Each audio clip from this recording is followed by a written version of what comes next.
Namasikoze uAbraham siyamazi ukuthi uAbraham wayekhonza uNkulunkulu odala amazulu nomhlaba. So nathi sibiza uNkulunkulu kaAbraham, asibiza uAbraham sikhuleke kuyena. Cha, nope.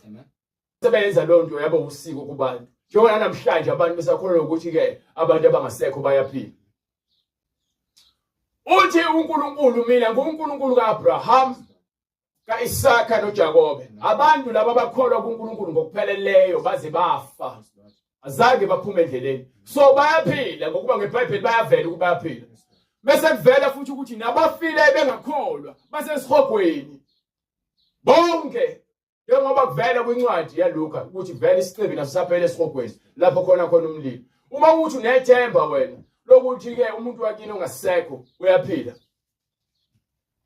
Noma kuthiwa kuvela umuntu ngephupho omaziyo wakini osefile, akusho ukuthi lo muntu uyaphila.